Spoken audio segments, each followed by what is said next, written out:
الحمد لله رب العالمين والصلاة والسلام على خاتم الأنبياء والمرسلين سيدنا محمد وعلى آله وصحبه أجمعين وخلفاء الراشدين المهديين ومن تبعهم بإحسان. أعوذ بالله من الشيطان. يا أيها الذين آمنوا لا تتولوا قوما غضب الله عليهم قد يئسوا من الآخرة كما يئس الكفار من أصحاب القبور سبحانك لا علم لنا إلا ما علمتنا إنك أنت العليم الحكيم. رب اشرح لي صدري ويسر لي أمري واحلل عقدة من لساني يفقهوا قولي واجعل لي وزيرا من أهلي رب زدني علما وارزقني فهما ثم أما بعد. گرامی قدر بھائیوں، بہنوں اور پیارے بچوں، یہ آخری آیت ہے سورہ ممتحنہ کی، اور اہل ایمان کا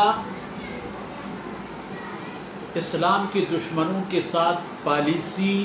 متعین کرنے والی آخری بات اور آخری حکم.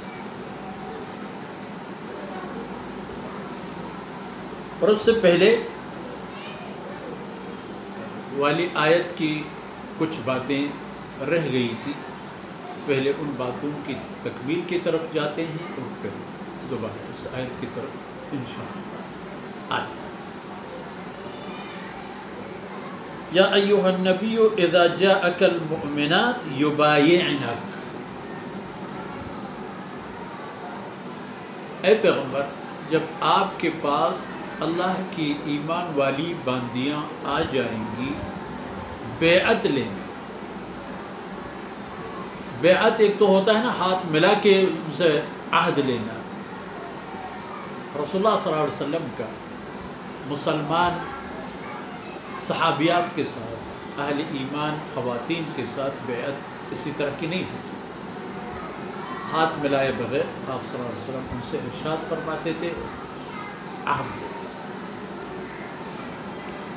اور کچھ باتیں ہوتی تھی جن سے عہد لیا جاتا تھا. اللہ یشرکن باللہ، پہلی بات شرک نہیں کریں گے. ولا یسرقن، چوری نہیں کریں گی. ولا یزنین، سیاہ کاری کے مرتکب نہیں ہوں گی. ولا یقتلن اولادہن، اپنے بچوں کو نہیں ماریں گی. ولا یأتین ببہتان یفترینہ بین ایدیہن وارجلہن، اور ایسے کوئی گناہ کی خیانت کی بات یا کام نہیں کریں گی جسے انہوں نے از خود گڑھ لیا ہو. ایسی کوئی اخلاقی برائی، غلط نتیجہ، غلط طرز فکر، غلط فیصلہ کہ جس کو انہوں نے گڑے ہوں تو اپنے عمل سے اور نام کر دیں کسی اور.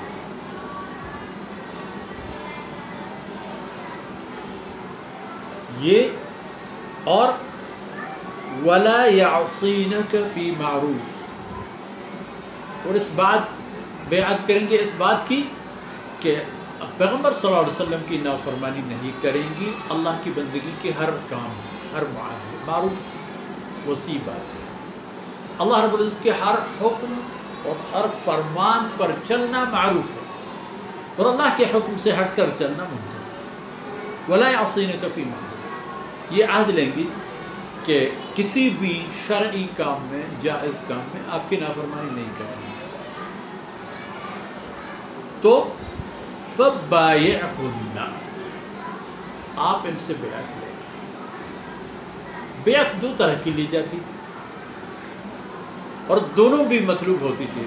حضرات سے، جناب صحابہ کرام سے بیعت لی جاتی تھی، بیعت اسلام پر استقامت اور اسلام کے اعلاء کلمت اللہ کے لیے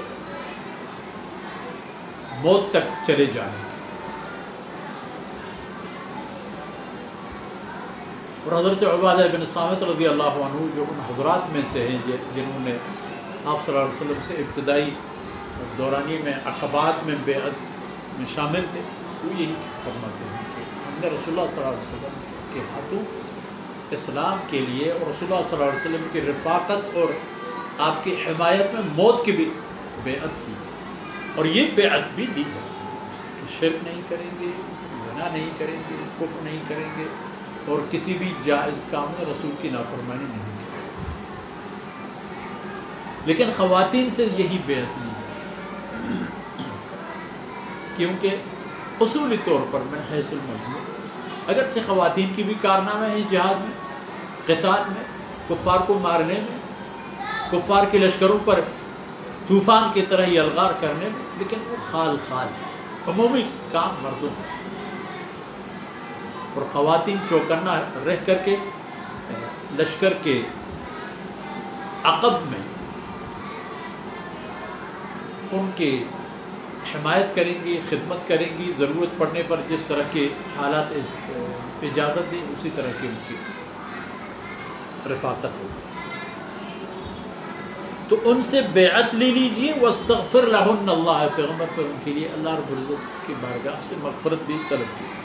ان اللہ غفور رحیم، بے شک اللہ کی ذات بہت معاف کرنے والا اور بہت مہربان ہے،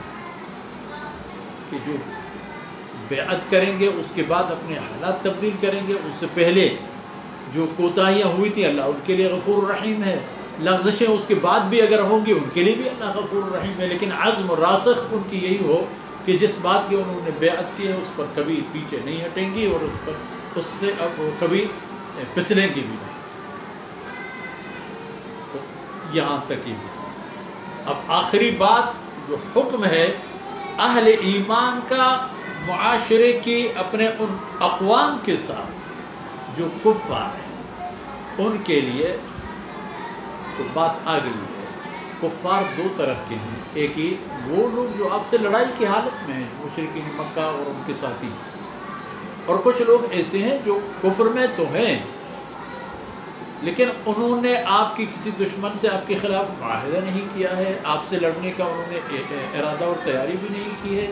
اور بلکہ آپ کے ساتھ انہوں نے معاہدہ عدم جارحیت بھی کی، ان کی بات ہے۔ لیکن یہاں حکم ہے یا ایھا الذین آمنوا، ایمان والو، لا تتولوا قوما غضب اللہ علیہم، ایسے لوگوں کو اپنے یار دوست نہ بناؤ، یا ایسے لوگوں کی یار اور دوست اور دل و جانی احباب نہ بنو کہ غضب اللہ علیہم، اللہ نے ان پر غضب فرما دی، جس طرح یہود ہے، جناب عیسیٰ علیہ السلام کو نہ مان کر اللہ کے غضب ان پر شروع، رسول اللہ صلی اللہ علیہ وسلم کی تشریف آوری کے بعد حضرت صلی اللہ علیہ وسلم کی بھی منکر ہو گئے اور ختم نبوت کو نہ ماننے لگے، غضب پہ غضب آ گئی ان کی گردنوں پر۔ لا تتولوا قوما غضب اللہ، اسی قوموں کے ساتھ دل و جانی فرینڈشپ، برادرہڈ اور دوستی قائم رکھو، ان کی اپنی حالت دیکھ لو، قد یئسوا من الآخرہ، یہ تو آخرت سے ایسے مایوس ہیں کیونکہ ان کو ایمان ہی نہیں ہے کہ آدمی دوبارہ زندہ ہو، اجر اور ثواب پائے۔